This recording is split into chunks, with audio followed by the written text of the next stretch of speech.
Lerato had always been a quiet girl.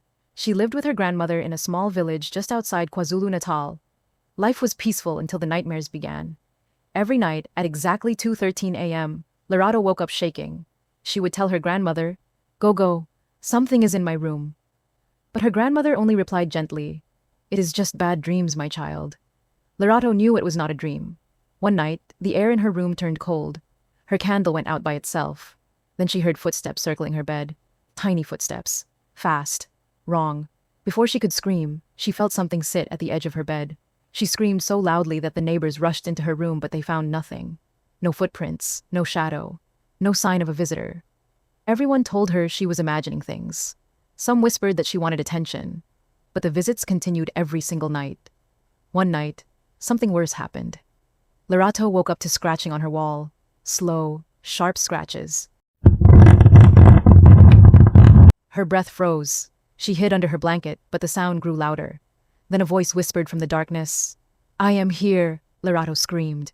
Her grandmother rushed to her and finally said, "Enough. Tomorrow we are going to the Sangoma." The Sangoma listened quietly, shaking cowrie shells in her hands. When she opened her eyes, she said, "A Tokoloshe is visiting her. Someone sent it." Lerato's grandmother gasped, "Who would do such a thing?" The Sangoma shook her head. "Someone jealous, someone close, someone who wants her life destroyed." She gave them a strong protective powder and told Lerato to sprinkle it around her bed before sleeping. That night, Lerato sprinkled the powder.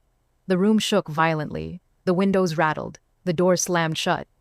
Then the Tokoloshe roared, a sound no human could make. Her grandmother ran into the room and, for the first time, she saw it. A small, hairy creature with glowing red eyes crouched in the corner, staring at Lerato like prey. Her grandmother screamed. Neighbors rushed in, but the creature vanished into the shadows. The next morning, the Sangoma performed a cleansing ritual. She burned herbs, chanted loudly, and sprinkled ash across the home.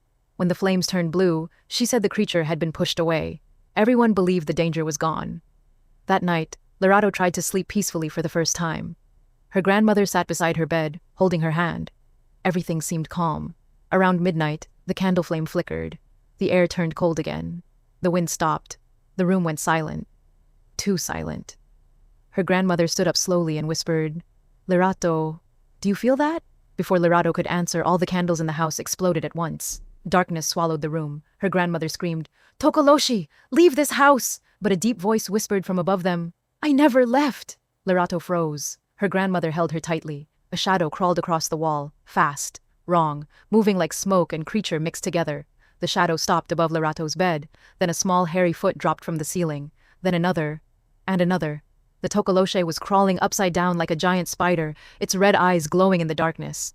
Lerato screamed. Her grandmother tried to shield her, but the Tokoloshe grabbed her grandmother's arm with impossible strength. It whispered, "You tried to banish me. Now I take something you love." Before they could react, the Tokoloshe dragged her grandmother into the darkness above the ceiling. Her scream echoed through the entire house. Lerato fell to her knees, shaking violently. Neighbors rushed in, but there was no grandmother, no Tokoloshe, only silence. On the bed, Lerato found one thing left behind, a muddy footprint, tiny, wet, fresh, and written beside it in dust were 4 chilling words. "I'll come for you." Lerato fainted, and the Tokoloshe was still in the village. What do you think will happen to Lerato now that the Tokoloshe has taken her grandmother? Do you believe the Tokoloshe is done with Lerato? Or is this only the beginning? Will Lerato be brave enough to face the creature alone? Or will the Tokoloshe return for her tonight? Watch out for part 2 to know what happened next.